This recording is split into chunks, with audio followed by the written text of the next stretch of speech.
नमस्कार दोस्तों, चीन ने भारत को 45 साल बाद फिर धोखा दिया है। सोमवार रात लद्दाख में बातचीत करने गई भारत की सेना पर चीन की सेना ने हमला कर दिया। दोस्तों, गोली तो एक भी नहीं चली, लेकिन चीन की सैनिकों ने पत्थरों, लाठियों और धराधार चीजों से हमला बोल दिया, जिसमें भारत के कमांडिंग ऑफिसर समेत 20 सैनिक शहीद हो गए। वही तो 15 से 20 सैनिक लापता भी है। इनमें से कुछ चीन के कब्जों में है। चीन रुक रुक कर भारतीय सैनिकों के शव भेज रहा है। कुछ सैनिक नदी में गिर गए हैं, जिनके शव मिल रहे हैं। लाइन ऑफ एक्चुअल कंट्रोल पर चीन के हेलीकॉप्टर का कमेंट बढ़ गया है। वह अपनी सेना के हताहतों को एयरलिफ्ट कर रहा है। दोस्तों, दो एटमी ताकतों के बीच 3 घंटे चली यह झड़प लद्दाख में 14,000 फीट ऊंची गलवान वैली में हुई। यह वही गलवान वैली है जहां 1962 की जंग में 33 भारतीयों की जान गई थी। भारत ने चीन की तरफ हुई बातचीत इंटरसेप्ट की है।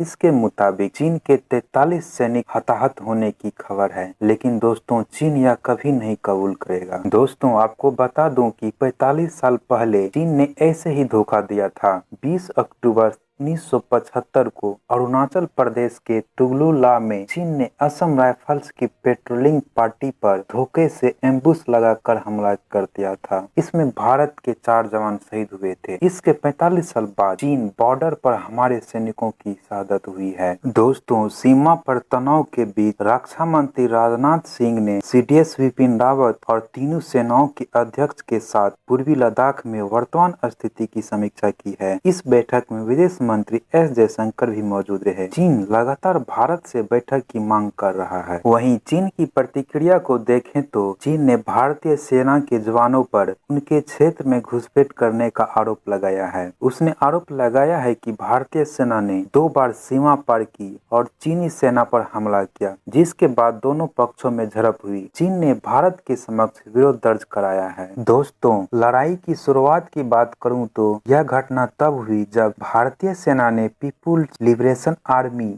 के टेंट को हटाने के लिए मोर्चा खोल दिया। इस टेंट को पोजीशन कंट्रोल पॉइंट 14 के पास लगाया गया था, जो इलाका वास्तविक नियंत्रण रेखा के भारतीय पक्ष के अंदर आता है। PLA के सैनिकों ने पॉइंट 14 के ऊपर ऊंची जमीन से पत्थर फेंककर भारतीय कार्रवाई के जवाब दिया और फिर लोहे की छड़ और कलवों का उपयोग हमले के लिए किया। दोस्तों, लद्दाख की गलवान घाटी में भारत और चीन के सैनिकों की हिंसक झड़प पर भारतीय विदेश मंत्रालय ने चीन को सख्त लहजे में जवाब दिया है। विदेश मंत्रालय ने कहा है कि अगर चीन ने हाई लेवल पर बनी आपसी सहमति पर ध्यान रखा होता तो दोनों तरफ के सैनिकों की जान नहीं जाती। दोस्तों, इन सब के बीच एक गौर करने वाली बात है कि घटना सोमवार की रात 12 से 2 बजे के बीच हुआ, लेकिन इसकी सूचना किसी को नहीं मिलती। मंगलवार को करीब 12:45 पर खबर आती है कि कमांडिंग ऑफिसर समेत 3 सैनिक शहीद हो गए। दोपहर 1 बजे के करीब 11 घंटे के बाद सेना बयान जारी करता है कि हाँ, कर्नल समेत हमारे 3 जवान शहीद हो गए। इन सब के बीच हमारे प्रधानमंत्री 20 राज्यों की मुख्यमंत्री से बातचीत करते हैं कि देश को कैसे कोरोना से बचाया जाए। देश को बता रहे हैं कि मास्क पहन कर निकलिए। रात 10 बजे इसी दौरान खबर आती है कि चीन बॉर्डर पर 20 जवान शहीद हुए। संख्या बढ़ भी सकती है। फिर खबर आती है कि चीन के भी 43 जवान